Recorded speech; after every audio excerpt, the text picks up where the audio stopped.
है एक रील ऐसी जिसने 42 साल बाद एक बेटे और उनके पिता को मिलवा दिया। ये भोपाल का किस्सा ऐसा है जो सुनने में फिल्मी लगता है, लेकिन असल में एक सत्य घटना है। पूरन सिंह जो अपनी पत्नी की मौत के बाद उनकी याद में अपने 1.5 साल के बेटे को अकेला छोड़कर भाग गए थे, अब 42 साल बाद उनसे दोबारा मिले। इस रिपोर्ट में देखिए पूरी कहानी। थोड़ा शर्मा रही है। अरे वाह, चेस्ट अप करते, क्या बात है। ये ऐसा ही साहब थे।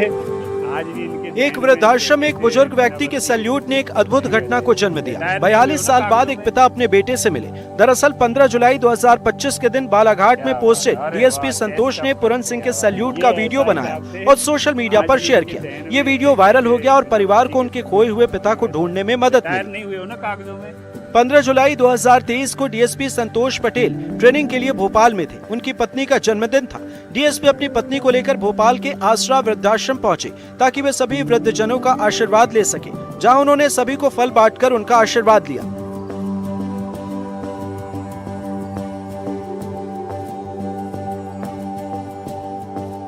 जैसे ही डीएसपी पटेल अंदर गए, एक बुजुर्ग व्यक्ति खड़े हुए और जय हिंद कहते हुए सैन्य अंदाज में सैल्यूट किया। उस व्यक्ति ने अपना नाम पूरन सिंह बताया। वे लगभग 85 से 90 वर्ष के थे। मोहन सोनी नाम के एक सामाजिक कार्यकर्ता ने डीएसपी को बताया कि सिंह साहब कभी पुलिस में थे। अपनी पत्नी की मृत्यु के बाद वे शराब पीने लगे और मानसिक रूप से परेशान रहने लगे। फिर वे कहीं गायब हो गए, जिसके बाद पहले अपने दोस्तों के घर, लेकिन बाद में वृद्धाश्रम में रहने लगे। डीएसपी ने पूरन सिंह के सैल्यूट का वीडियो बनाया। सोशल मीडिया की मदद से वो वीडियो बहुत वायरल हुआ। ये वीडियो पूरन सिंह के बेटे राजा सिंह तक पहुंच गया। वीडियो मिलते ही अपने पिता से बिछड़ा बेटा अपनी पत्नी के साथ भोपाल आया और फिर अपने पिता को अपने साथ घर ले गया। 15 जुलाई को पत्नी का जन्मदिन मनाने के लिए आसरा वृद्धाश्रम भोपाल गए थे। वहां पर एक गेट पर 85 साल के बुजुर्ग दादा थे। जब उन्होंने जय हिंद का सैल्यूट किया तो मुझे लगा कि इनके अंदर कोई वर्दीधारी जवान है। तो वहाँ के जो आश्रम के मोहन सोनी जी, उन्होंने बताया कि ये 85 साल के हैं और ये पुलिस में थे। जब हमने उनसे बात की तो उन्होंने मुझे 3 चीज़ें बताई। पहला कि मैं पुलिस में सब इंस्पेक्टर था, दूसरा बैतूल का रहने वाला हूँ और तीसरी बात बताई कि फुटबॉल का खिलाड़ी हूँ।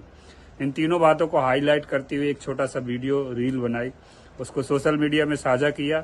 तो बैतूल के हमारे रवि त्रिपाठी जी, राजेश सरियाम मार साहब, इन लोगों ने मेहनत की और वहाँ पर जो जितने भी फुटबॉल के पुराने खिलाड़ी थे उनसे बात की। तब पता चला कि ये टेमनी गांव में एक गोंड आदिवासी थे, पूरन सिंह ठाकुर नाम था, जो पुलिस में थे।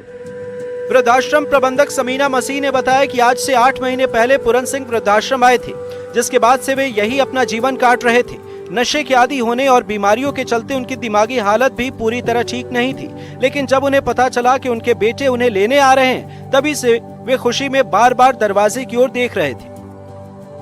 डीएसपी सर को यहाँ लेके आए थे। उन्होंने बोला कि आप चलिए यहाँ पे विजिट कीजिए, हमारा आश्रम है यहाँ पे। तो वो लेके आए यहाँ पे हमारे आश्रम में। डीएसपी सर जब आए थे तो उन्होंने अपनी वाइफ के साथ और उनके पुत्र भी थे साथ में, वो यहाँ आए और हमारे बुज़ुर्गों से मिले, उनसे बातचीत किया और जो अपने घर जाना चाहते हैं उनसे भी बात किया। और जैसे कि पूरन अंकल जो थे वो भी, उनसे भी बात किया। उन्होंने बताया कि मैं यहाँ ग्वालियर में भिंड में इंस्पेक्टर रह चुका हूँ। तो डीएसपी सर ने सोचा कि मैं इनका वीडियो बना के उसे सोशल मीडिया में वायरल करूँ। तो उन्होंने वायरल किया इस चीज़ को, जिस वजह से जो डीएसपी सर ने जो छोटा सा प्रयास किया, जिसकी वजह से हमारे पूरन अंकल का परिवार मिला। वृद्धाश्रम से जाने के बाद पूरन सिंह के दोस्त उन्हें रोज याद करते हैं। कहते हैं उनका खाली बिस्तर देख उनकी याद सताती है, लेकिन इस बात की खुशी है कि वे अब अपने परिजनों के साथ हैं। पूरन सिंह जी वो ठीक थे, थोड़ा सा स्लाइट मानसिक थे, अपन को ठीक थे। ऐसा कोई नहीं था कि भाई उनके थोड़ा बुद्धि में थोड़ा सा फर्क था। अभी वो अच्छे थे जी। ऐसा हमें दीदी बता रहे थे कि रात रात भर वो आश्रम में घूमा करते थे, सबका ख्याल रखते थे। हाँ, वो आश्रम में थोड़ा नींद नहीं आती थी उनको, तो आश्रम में 12-12, 1-1, 2-2, 3-3 बजे तक घूमते रहते थे। और हम बोलते थे कि अभी जाओ अपने पलंग पे, आप सो जाओ। आपके दोस्त थे वो? हाँ, दोस्त नहीं, हमारे साथ ही रहते थे। हम मिलजुल के यही आश्रम में रह रहे, हमारे साथ में रहते थे। अब याद आती है उनकी? हाँ, याद आती तो है, लेकिन क्या है, उनका परिवार में चले गए तो और अच्छी बात है।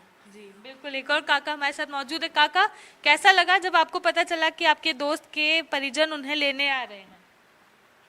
ऐसा तो कोई पता चला नहीं, बाकी वो एकदम आ गए और लेके चले गए। जी, तो आपके दोस्त थे वो? बहुत बढ़िया। क्या कितनी बातचीत होती थी आप लोगों की? कहीं नहीं बातचीत, कुछ नहीं बेचारे करते थे, ऐसे ही मामूली करते थे। स्वभाव कैसा था उनका? अच्छा था। अच्छे थे। अब याद आती है खाली पलंग देख के, लगता है उनकी खाली पलंग ये क्या पड़ रहा है खाली पलंग। याद आती हो नहीं? अब याद तो आती है तो क्या करें हम, जी कोई इलाज नहीं है, ले गए।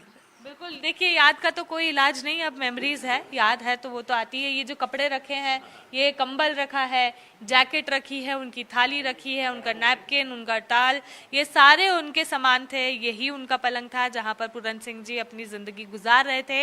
लेकिन ख्वाब ख्याल में नहीं सोचे थे कि एक दिन वो आएगा जब उनके परिजन यहाँ पर आएंगे और अपने पिता को अपने साथ लेकर जाएंगे। तो 42 सालों बाद एक पुलिस कर्मचारी जो यहाँ पर गुमशुदा के तौर पर रह रहे थे, अपने परिजनों से मिल लिए, अपने बेटे से, अपनी बहू से मिल लिए और अब खुशहाल जिंदगी बैतुल में उनके साथ गुजार रहे हैं। कैमरामैन राजू बाथम के साथ निहारिका शर्मा, एनडीटीवी भोपाल।